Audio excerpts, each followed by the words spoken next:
Опозицијскиот лидер Филипче го обвини премиерот Мицкоски дека ги продал националните интереси и дека со него на чело на владата нема влез во ЕУ, туку само изолација.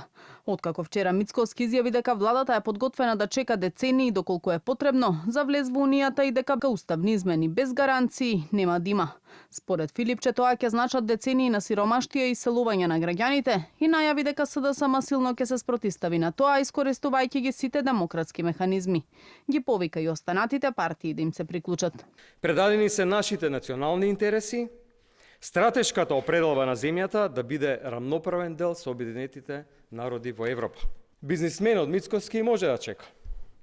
Ама напатениот народ и работниците кои едва и врзуваат крај со крај, со ниски плати и високи цени, не можат и не смеат и нема да чекаат. За спас многу наши граѓани ќе бидат принудени, као што тоа веќе го прават, да вадат бугарски пасоши.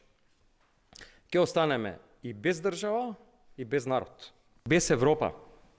Ние ќе бидеме на маргините, слепо црево на Балканот, ќе бидеме изложени на туги влијани од други земји, ќе бидеме изложени на руско влијание. На пресконференцијата на лидерот на СДСМ реагира од владеачката ВМРО ДПМНЕ, од каде порачаа дека Филипче е тој кој прави национално предавство и става нова јамка на вратот на македонскиот народ со ваквите ставови. Оваа сладкоречива изјава на Филипче, полна со загриженост за еднината на народот, е всушност параван за предавство.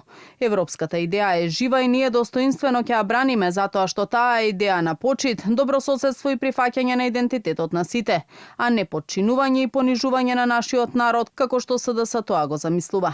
Ние се бориме за решение кое ќе е достоинствено и нема да подклекнеме под притисоците, предавствата и интригите на СДС, кои се полоши и од оние кои сакаат наше обезличување, наведуваат од ВМРО ДПМНЕ.